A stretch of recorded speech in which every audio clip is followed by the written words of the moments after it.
दोस्तों, बात जब देश की तरक्की की आती है तो सबसे पहले हम ये देखते हैं कि आखिर कैसे देश की अर्थव्यवस्था को और मजबूत बनाया जाए। लेकिन आपको ये जानकर थोड़ा अजीब लगेगा, लेकिन देश की तरक्की में इस समय स्पेस यानी अंतरिक्ष भी बहुत बड़ा रोल निभाता है।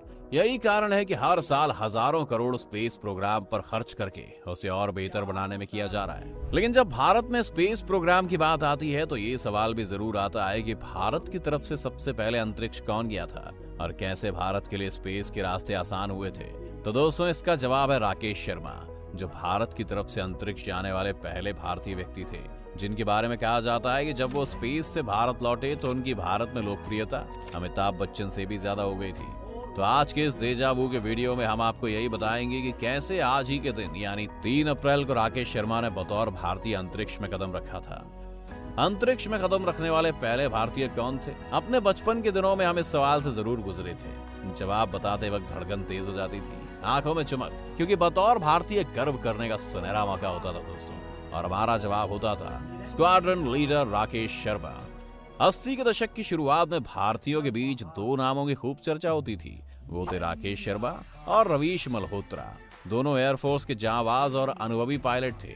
दोनों को इस अभियान के लिए छांट कर आखिरी 2 में रखा गया था, जिनमें कोई एक अंतरिक्ष में जाने वाला था। इस पूरे ऑपरेशन को लेकर पूरा भारत रोमांचित था। 80 के दशक में ये हर भारतीय के लिए फख्र की बात थी कि अपने देश से कोई अंतरिक्ष में जाने वाला है। अब उस बात को 36 साल से ज्यादा बीत चुके हैं। एक जमाना बीत चुका है। आखिरी 2 में राकेश शर्मा को अंतरिक्ष में जाने के लिए छांटा गया।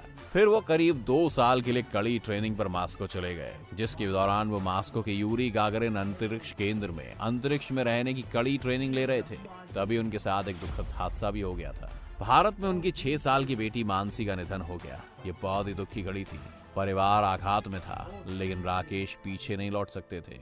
अंतरिक्ष में जाने के लिए सब कुछ तय हो चुका था। पूरे देश की नजरें उन पर थीं। अपने दुख को भूलकर उन्होंने वो किया जिसका देश इंतजार कर रहा था। 3 अप्रैल 1984 को देश की धड़कनें तब रुक गईं जब वो सोयूज T-11 अंतरिक्ष यान से 3 अन्य सोवियत यात्रियों के साथ स्पेस के लिए रवाना हो गए। वो अंतरिक्ष पहुंचे। 7 दिन 21 घंटे और 40 मिनट अंतरिक्ष में सैल्यूट 7 स्पेस स्टेशन में बिताया।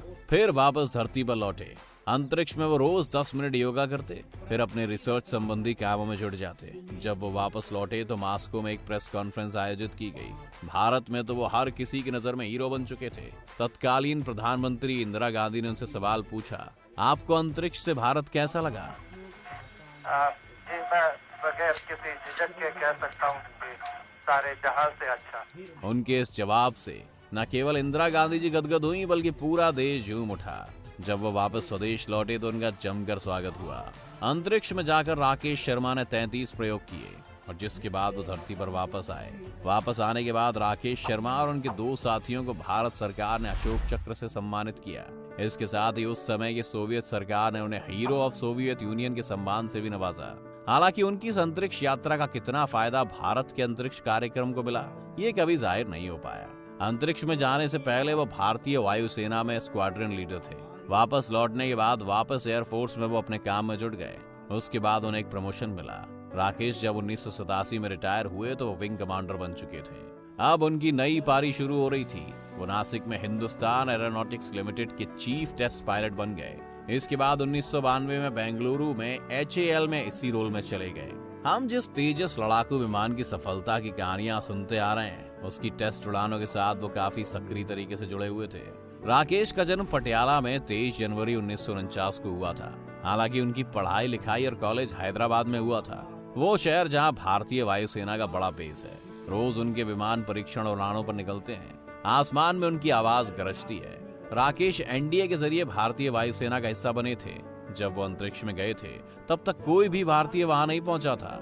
अब भी भारतीय नागरिक के तौर पर वो अकेले हैं। हालांकि विदेश में रहने वाले भारतीयों में कल्पना चावला, सुनीता विलियम्स को ये श्रेय बाद में मिला, जो कि अब राजाचारी को मिलने वाला है। हालांकि उनके बाद कोई भारतीय नागरिक अंतरिक्ष में नहीं जा सका है।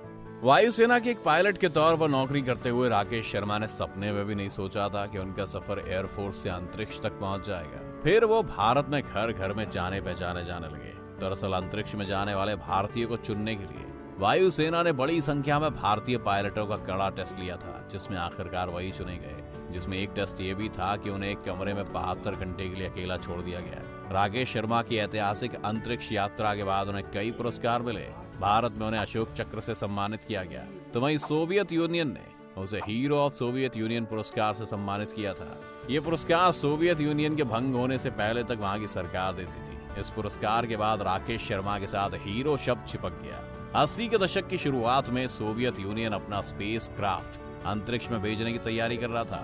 सोवियत संघ की तरफ से इंदिरा गांधी को प्रस्ताव दिया गया कि वो भी इस मिशन में 2 भारतीयों को भेज सकती हैं। इसी तरह राकेश शर्मा को भी चुना गया। उनके साथ रवीश मल्होत्रा का भी चयन हुआ था, लेकिन वो बैकअप में थे, वो अंतरिक्ष यात्रा पर नहीं गए थे। राकेश का लंबा समय बेंगलुरु में गुजरा। खबरों के अनुसार अब वो तमिलनाडु के खूबसूरत हिल टाउन कुन्नूर में रहते हैं। हालांकि वो बेंगलुरु की कंपनी कैडिला लैब्स में नॉन एग्जीक्यूटिव चेयरमैन भी हैं। इसके अलावा भी राकेश शर्मा और उनकी स्पेस यात्रा से जुड़ी कुछ और बातें हैं जो उस जमाने में खूब वायरल हो रही थी। प्रधानमंत्री मोदी जी हमेशा ये बात प्रचारित करते हैं कि उन्होंने योगा दिवस के माध्यम से योग को पूरी दुनिया में पहुंचा दिया। 30 बरस पहले एक हिंदुस्तानी ने योग को दुनिया की नजर में और चर्चा में ला दिया था। राकेश शर्मा ने अपनी यात्रा के दौरान अंतरिक्ष में योग के 3 सेशन किए थे। जीरो ग्रेविटी में पहला 25 मिनट, दूसरा 35 मिनट और तीसरा 1 घंटा। इसके अलावा ये बात खूब फैली कि राकेश शर्मा चांद पर भी कदम रखने वाले पहले भारतीय हैं। लेकिन सच्चाई ये है कि राकेश शर्मा कभी चांद पर नहीं गए। अब तक कोई भी भारतीय नागरिक चांद की सतह पर नहीं पहुंच पाया।